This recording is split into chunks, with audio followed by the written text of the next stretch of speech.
Good evening, this is The Zone's coverage of the 2019 federal election, live from Election HQ. It is 6 p.m, meaning all polls from Thursday Island in far north Queensland to Southport at the bottom of Tasmania are now closed. We're bringing you comprehensive coverage of the election which will decide the future of our nation's leaders. The votes are in, it's time to get counting. This is Election Night 2019. Australia decides. Let's bring up our non-stop election results scoreboard at the bottom of your screen. Below that are the tweets that will be there later in the show. Those tweets will appear at the bottom of your screen. 37 days of straight campaigning. It's time to see what Australia really thinks of our party leaders, Prime Minister Scott Morrison and Labor leader Bill Shorten. We begin with our first predictions tonight from exclusive pre-polling results that show a swing to Labor. Something brand new tonight is our election mega wall, and Kyle Steenson is filling in for us. Well, he's not filling in, he is the man. Kyle Steenson's here at the election mega wall. Kyle, this is a brand new piece of technology. What does it do? This is a brand new piece of technology, and it is the social media wall. It will show us all that is trending on social media related to the election. Back to you. Thanks, Kyle. That looks very interesting. We're looking forward to seeing what you've got for us later in the night. Well, the votes for the election are complicated because some seats matter more than others.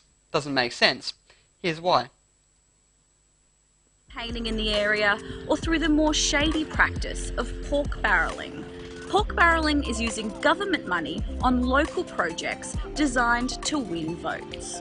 Like, have you ever noticed that those new roads or bridges or jobs hubs just happen to be in marginal seats?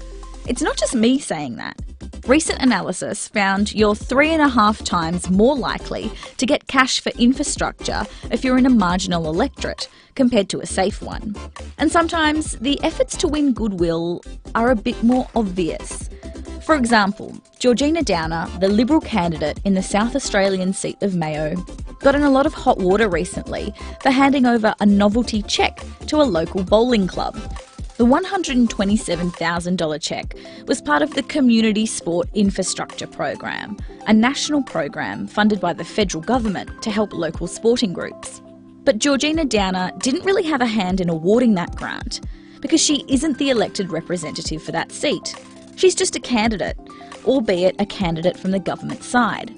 Labor said Georgina Downer made it look like the money was either from herself personally or from the Liberal Party, and that was deliberately misleading the public. The Libs lost Mayo to Centre Alliance MP Rebecca Sharkey. Politicians who hold marginal seats are particularly sensitive to opinion polls. Any suggestion of a swing away from their party gives them the jitters. A swing determines the popularity of a party. If a party is shedding popularity, then there's a swing in voter sentiment away from them. If that swing in popularity is happening nationally across the board, then there are a lot of seats in doubt. At the last election, the Coalition suffered a 3% swing against it, and Labor scored a small uptick of 1.3%. That left an awful lot of seats marginal. About a third of seats, or 51 to be exact, were on a margin of less than 6%. Labor's Cathy O'Toole has the slimmest margin in the country. She holds the Queensland seat of Herbert by 0.02%. She won her seat by just 37 votes. By contrast, Nationals MP Andrew Broad had the safest seat. Seats like that one can be safe because they have a demographic group that shares similar concerns or political persuasions, or because they've got a strong local member, or because there's a local issue that gets the community fired up. That's why we sometimes see a safe seat change hands when a beloved long-time MP retires. If you live in a safe seat and are feeling a little bit neglected by this info, consider this. Safe seats don't always stay safe. The Liberals found that out the hard way in Wentworth. That was the seat held by Malcolm Turnbull on a pretty huge margin of nearly 18%, making it one of the safest seats in the country. In other words, the Liberals would have needed 18% of voters to change their mind and swing the vote. That's usually a pretty tall order. But after Malcolm Turnbull lost his job as Prime Minister and resigned from Parliament, Wentworth was up for grabs. The Libs suffered a nearly 20% swing away from them, and independent Kerryn Phelps won the seat. Safe seats can also change hands if the boundaries of the seat itself change. Boundary changes can often bring demographic shifts, which affects who wins and loses. Boundary changes before the 2007 election were widely tipped as part of the reason a sitting Prime Minister, John Howard, lost his seat of Bennelong in the federal election. Which means that everyone, even people in the top job, have to keep on their toes. And that can only be a good thing. Yeah, still doesn't quite make sense, does it? Interesting. Well, after the break, we bring in Kyle Steenson and the Election Megawall for the latest on social media and what's trending. That's all coming up after this.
Welcome back to Election 2019. You're watching Australia Decides live here on The Zone. Well, if you're looking at us thinking, what is this? It's not JTJ. it's not actually. It's Splash Zone Entertainment, something a little bit different that we're trying, and it's the new face of JTJ Australia. We hope you like it, and that's what the program is tonight, The Zone. Alright, we have some breaking news just in right now, and it appears Bill Shorten will be the next Australian Prime Minister. Kyle Stevenson is at the election mega war, and Kyle, how much money has Sportsbet paid out? 1.3 million. That's right. That's a lot of money. That is a lot of money, Joe, but it has been expected for a while now. He's been doing some good campaigning, but this is what has been expected. Now, ScoMo, Scott Morrison, the current Prime Minister, is leading up against him. I thought people had liked him, but Bill Shorten appears to have a more likeable personality. What are people thinking? They're just thinking, he's going to do a lot of good for the community. Yep. Like, he's going to, do good for everything. ScoMo, he was good, but Bill Shorten is just going to be a better fit for the job. Perfect, ScoMo. How good's the name? Well, there's a lot of other parties, and for the first time this year, I got to have a say in the next Prime Minister. I voted. Yes, I know you're proud. But there are more parties than you would have ever expected, up to 26. There's even one called the Australian Pirate Party. So, what does this mean? Well, after the break, we're going to explain just how all these parties fit in to the electorate and the future of our nation.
Here's what's making news this election night. A man in Sydney's West has been charged after a crime spree, including an armed robbery, assault with a firearm, intimidation and police pursuit following a siege early Wednesday morning.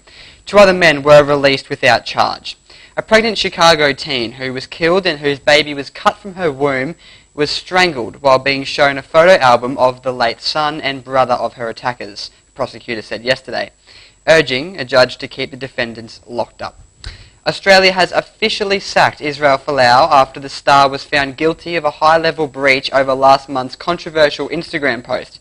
The 30-year-old, who has played 62 tests for the Wallabies, reportedly remains firm in his belief that he's being religiously persecuted, hence his expected move to launch court action. Ongoing saga is likely to have severe financial ramifications for the already cash-strapped RA, while the Wallabies need to find a way to put the drama behind them. With the World Cup just 4 months away, that's the latest. 1 million shoes and over 370,000 toothbrushes. They're among the 414 million pieces of plastic found washed ashore on the remote Coco Keeling Islands in the Indian Ocean, according to new research. And Taiwan has legalised same-sex marriage, a first in Asia and a boost for LGBT rights activists who had championed the cause for 2 decades. Pressured by LGBT groups, as well as church organisations, opposed the move approved of the government. The government has approved sponsored bill that recognises same-sex marriages and gives couples many of the tax, insurance and custody benefits available to male and female couples.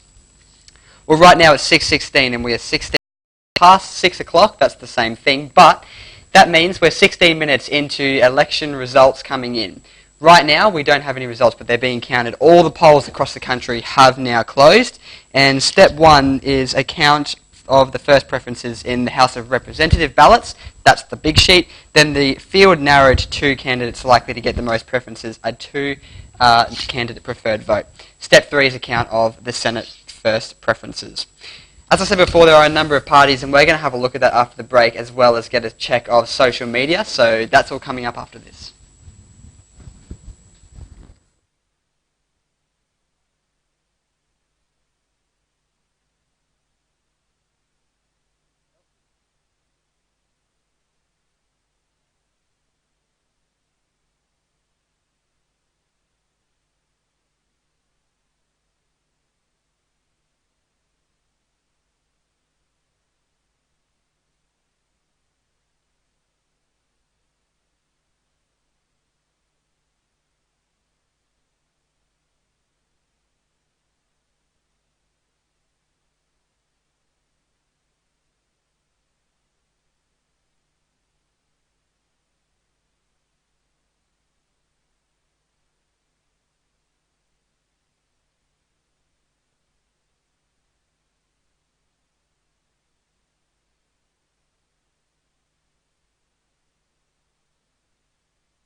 This is the first year we've seen 4.7 million people vote before election day. That's a new increased number that we've never seen before. However, the results from that mean that it will take longer for us to have the information of our next Prime Minister. One party usually concedes defeat, often with a phone call, before the winning leader claims victory. The problem is, with 4.7 million people already voted, some of those votes remain in the mail, meaning it could be June 1st or even later before we see an official election result. So, what does that mean for tonight? Well, it means we will see a close result tonight, and hopefully we will be able to pick a winner tonight. However, we may not find out officially who the next Prime Minister is until after June the 1st. Some 16.4 million people are enrolled to vote, and close to a third of them cast their ballots before today. Tonight, though, Bill Shorten will be in Melbourne and Scott Morrison is in Sydney. We have teams at both of those events, and we will be bringing you updates from the places very soon as they arrive, as the votes are starting to be counted. It's now just after 6 o'clock, it's 6:22, and the initial results are beginning to arrive. We're going to put them up at the bottom of your screen very soon. If we can bring that graphic up, we'll show you what it looks like, and then you will see the numbers start to appear very soon. That's the graphic that you will need to look at. When you're looking at that, the ALP on this side is the Labor Party, the LNP is the Liberals, the Greens, and obviously the Greens, there's not much other way to describe them. If you're colourblind, that's not going to be helping. And other will include places like Pauline Hanson's One Nation, I've just forgotten the name of it, but Pirate Party is also in there, and in doubt are the seats that haven't yet been counted. So and yes, the United Australia Party will also be in there. So that's what to look for very soon, and those results are going to be up there after this break. We'll be back in a moment. You're watching Australia Decides Election 2019.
welcome back to our election coverage of 2019 Australia Decides. Across the country, 64 million votes have been cast, and now the rest 16 million are in the voting process.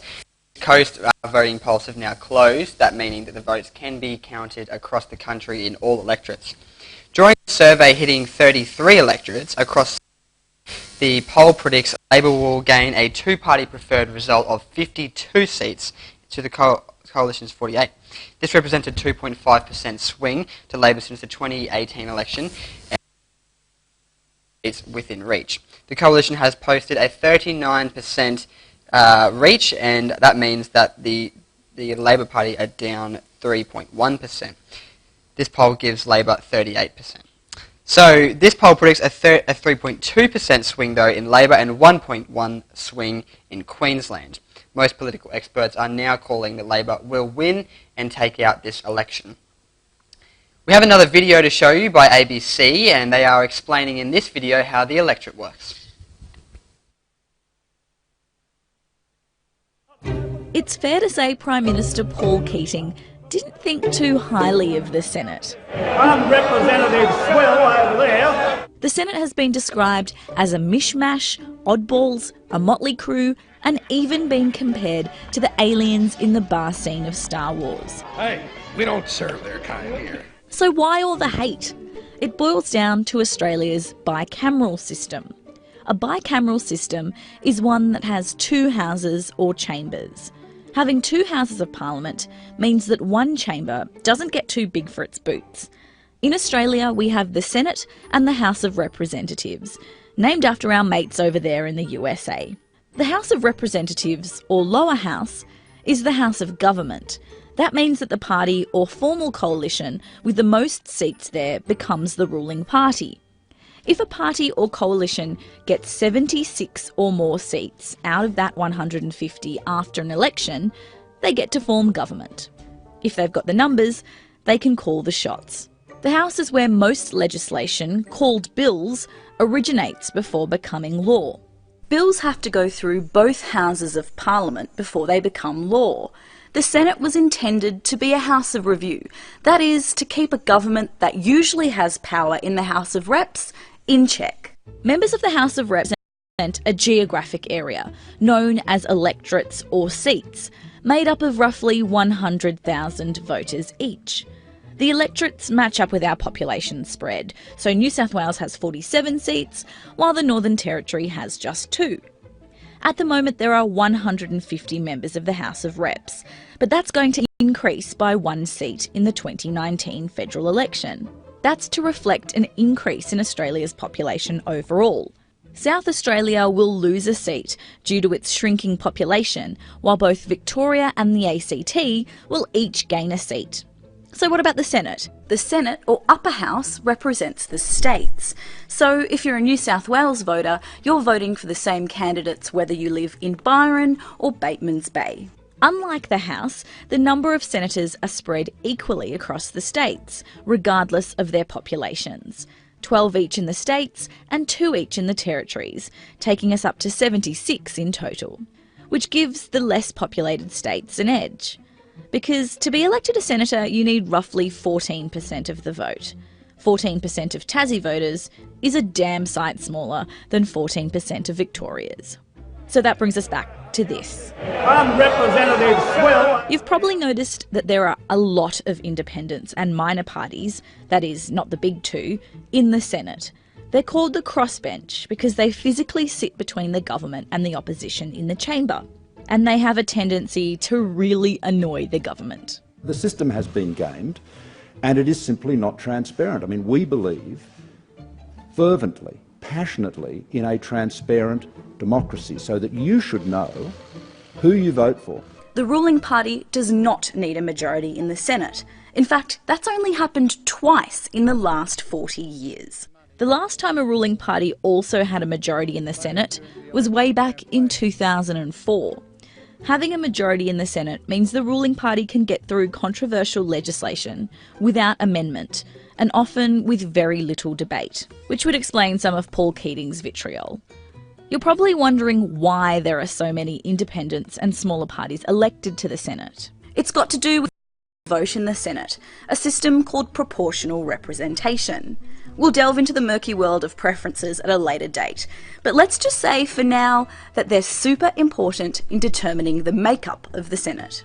Under proportional representation, when a candidate hits the required quota to get them elected, all subsequent votes go to either whoever the candidate has preferenced or who you as a voter has marked as your second in line. That redistribution keeps on going until other candidates hit their limit for the quota. Independents and smaller parties, who may not have the star power to hit a quota on their own, are usually elected on preferences of voters who gave their first vote to another candidate. Which is why people who only get a handful of primary votes can end up as elected senators. Voters can vote above the line, which means they pick their favourite party and let the party order the candidates how they please. Or they can vote below the line, where they can choose whatever candidates in whatever order they like. Just before the 2016 federal election, then Prime Minister Malcolm Turnbull changed the rules for how we vote in the Senate. Before then, you either had to vote for one above the line or number each and every single box below the line. In a state like New South Wales, there were literally dozens of candidates, so it's no surprise that only 4% of voters chose that option. From 2016 onwards, voters will have to number at least 6 boxes above the line or 12 below. The idea was that it would give voters more control over where their votes go. But in practice, it also reduced the ironclad grip that major parties had on candidates. Both Labor's Lisa Singh and Liberal candidate Richard Colbeck won spots in the Senate from seemingly unwinnable positions on the ballot by mounting a grassroots campaign to get their supporters to vote below the line. That's how you vote for the Senate. So what about the House? The number of candidates per seat is substantially less than the number of candidates on the Senate ballot. Voters have to rank every candidate in order of preference. So that cuts out those opaque backroom deals made between parties that can sometimes happen in the Senate. Political parties will try to influence your preferences with how to vote cards. But really, the ultimate power when it comes to voting for a House of Reps candidate lies with you, the voter.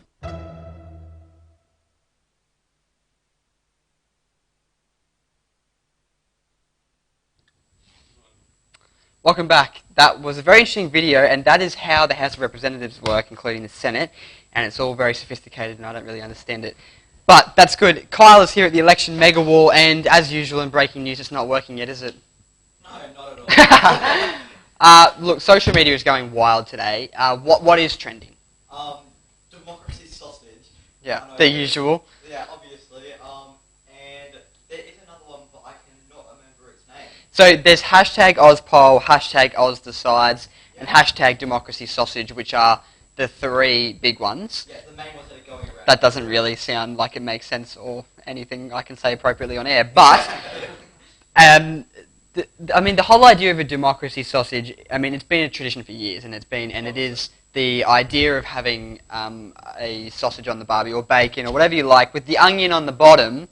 On the bottom. It's legal. I don't know how I feel about that. I don't know how to respond to that, but look, with all these issues, overall, this is the election day. Why is a sausage sizzle? Is it just because it's Australia? Like, why is that trending? I don't know. I think it's just a cultural thing. It's been going on for so long now that it's just democracy sausage.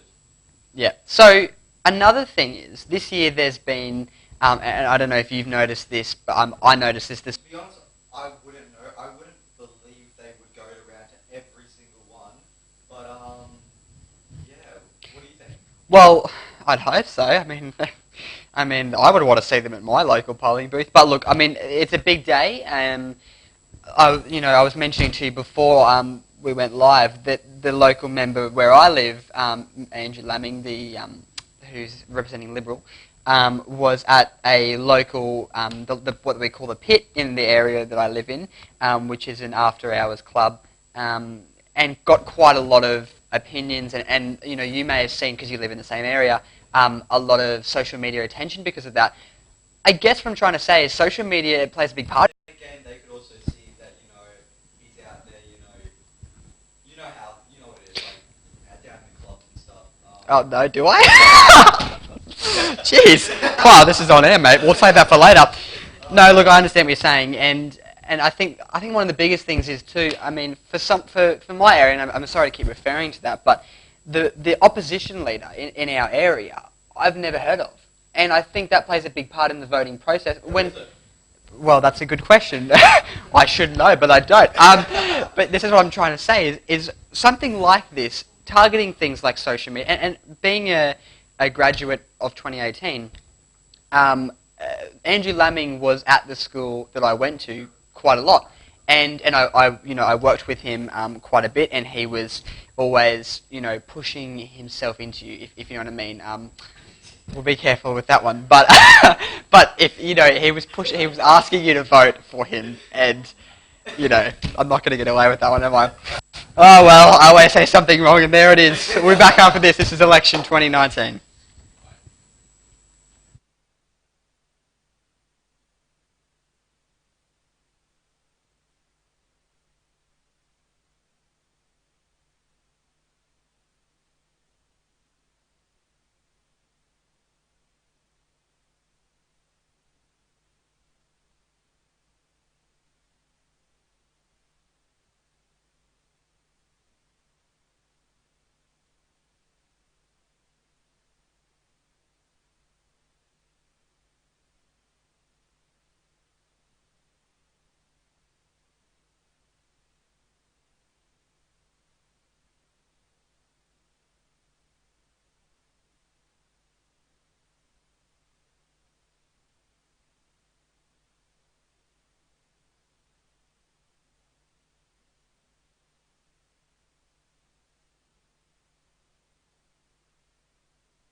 Welcome back to Election 2019 Australia Decides. I'm Josh Kuskoff, and Kyle Stenson's with me in the studio tonight.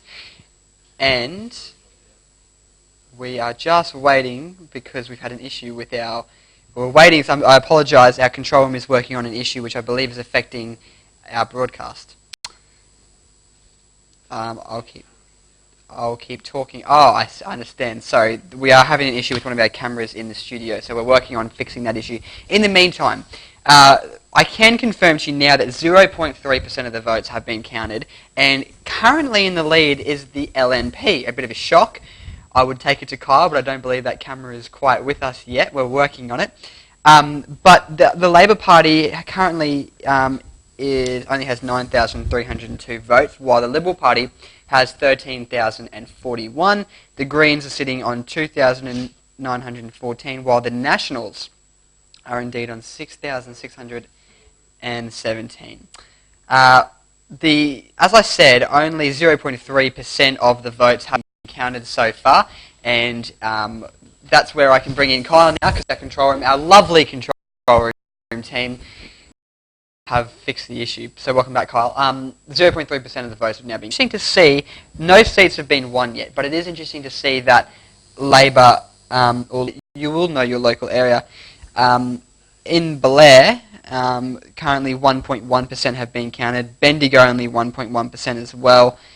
Just looking through the results to see 2% in the area of Flynn, 2.7% in the area of Groom. Everything else seems very quiet at the moment. 2% in Lyons, 0.4% in Lynn, 3.7% in Maranoa, and 0.5% in Menzies. Interesting to see that all these results, Kyle, are coming in now. It's 6:42 and we haven't really seen much yet. I mean, I suppose that's still fairly expected. When will those results and seats be won? It could be a matter of time now before any sort of significant votes start coming through, but it could be next, half an hour, 2 hours, 3 hours. There's not much really that we could, but hopefully soon. Definitely, hopefully soon. We're going to be here for a long time. Kyle, the two major parties are the Liberal Nationals and the Labor Party. The Labor Party led by, of course, Bill Shorten, who's the expected Prime Minister at the end of the night. The LNP led by ScoMo. We've seen 4 Prime Ministers in the last 6 years. So that's an interesting, just, think of that. The interesting thing is, do we know why it is? And I think that it becomes tricky for the parties to actually win an election when there's so much going on from both sides. I mean, in your opinion, the 37 days of election campaigning we've seen, does it really make sense that, we are going to see a result tonight, but does it really make sense that in the last 4 years, 4 last years, tonight, ScoMo's only had a certain amount of time. Bill Shorten's been. Does it make sense now that we can just instantly switch to Bill Shorten when we've been moving through prime ministers? I don't really. I think it's a variation of different aspects, but I don't know. I think it's always good to change up the prime ministers. It helps keep the diversity, helps keep things changing around, gives different perspectives on different things. But I do understand what you're saying. That sounded so smart. Can we save that, please? Saying that though, changing the boss around could also improve the company. It'll be Yeah. different. If you said it is early days, anything could happen within the next however long it is. Things can change drastically very quickly. They can indeed. All right, thanks, Kyle. We're going to come back to you in just a moment. Right now, though, we're going to take a break. Before we do that, a shout out to Michaela sending me messages through the broadcast. Very funny. We're back after this. This is Election Night 2019. Australia decides.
Welcome back to our rolling coverage of election 2019, Australia Decides. We're continuing to see a lot of breaking news come in, and right now we can now confirm that some seats have been counted. Here are the results. Currently 2 seats for Labor and 9 for LNP, while the other holds 1, and currently the Greens hold none. We're going to stay across those results and return to them in a moment, but right now let's get an update on what's making news. A man in Sydney's West has been charged after a crime spree, including an armed robbery, assault with a firearm, intimidation and a police pursuit following a siege early Wednesday morning. 2 other men were released without charge. Pregnant Chicago teen who was killed and whose baby was cut from her womb was strangled while being shown a photo album of the late son and brother of her attackers, a prosecutor said today, urging a judge to keep the defendants locked up. Australia has officially sacked Israel Folau after the star was found guilty of a high-level breach over last month's controversial Instagram post.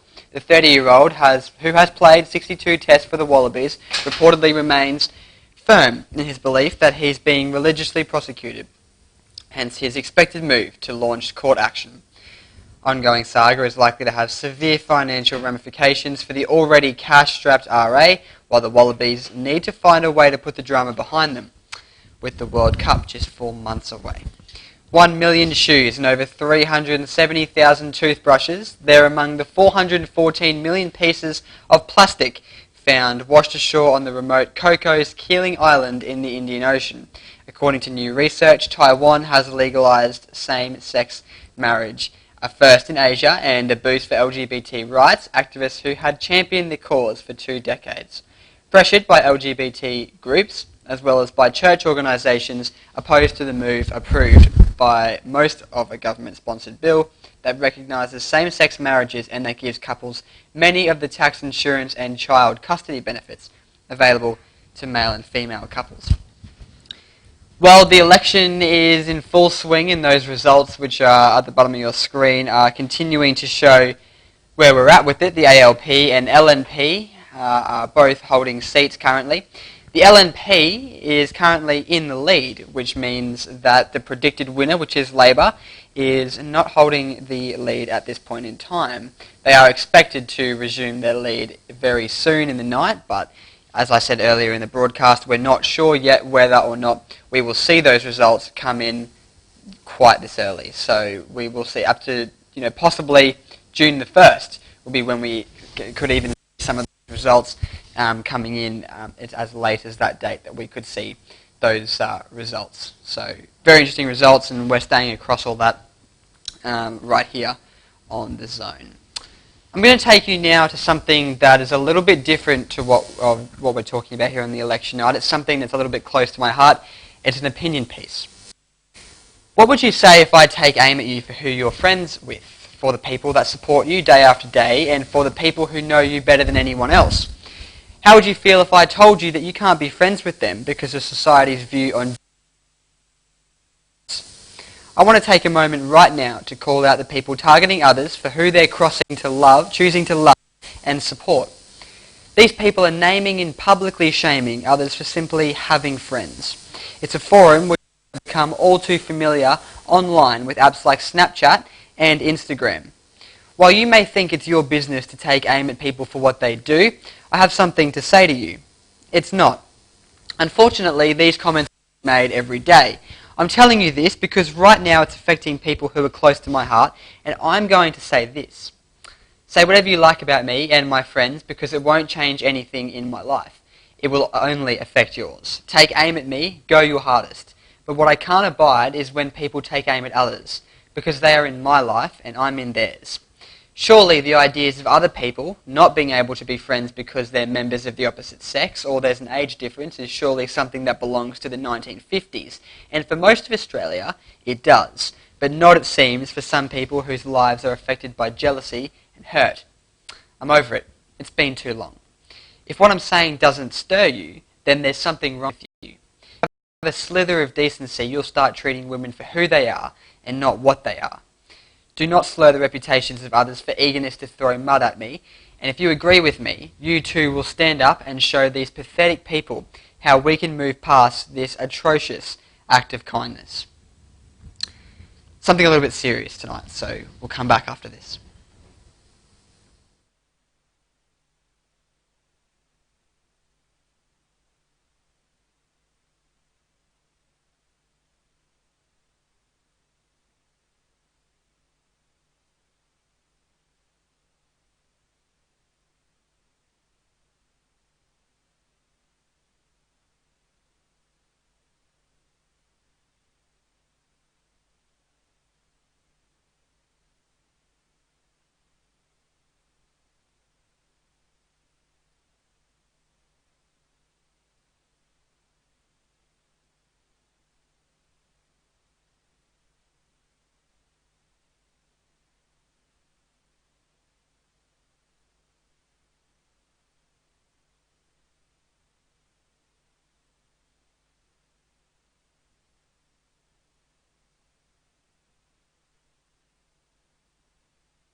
Good evening, this is the Zone's coverage of the 2019 federal election, live from Election HQ at 6 p.m. No, it's not. That's an old script, isn't it? It's 7:11. It's time to bring the votes in after this. Let's bring the votes in now. Here are the results on the bottom of the screen. LNP is on 12 in the lead. Labor was expected to lead on 3, and the Greens 0 and Grey on 1. Kyle, one thing we do well is election night, isn't it? I mean, it's just as good as the green screen that's not working behind you.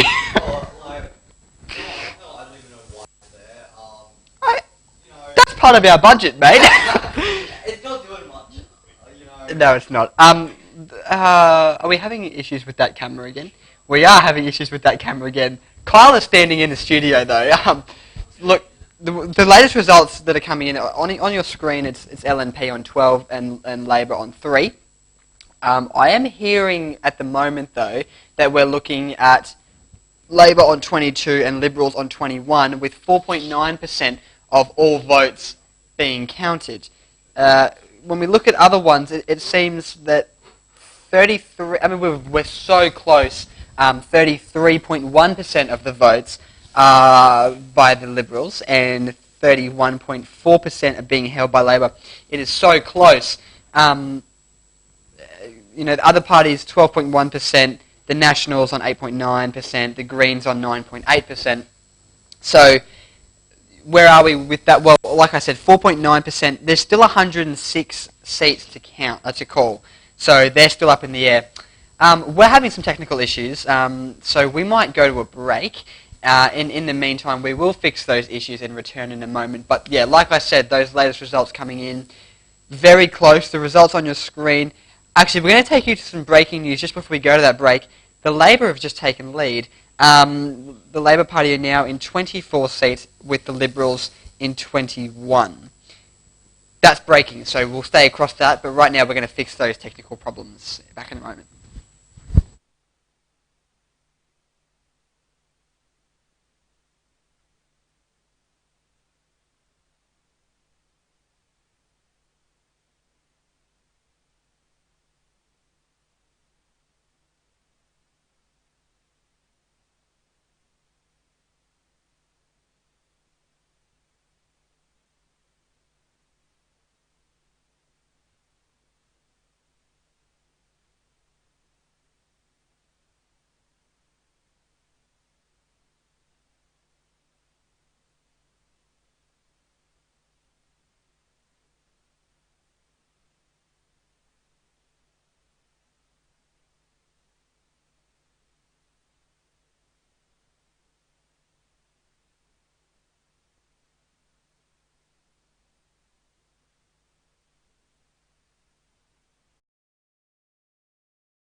This is Election Night 2019. Australia decides.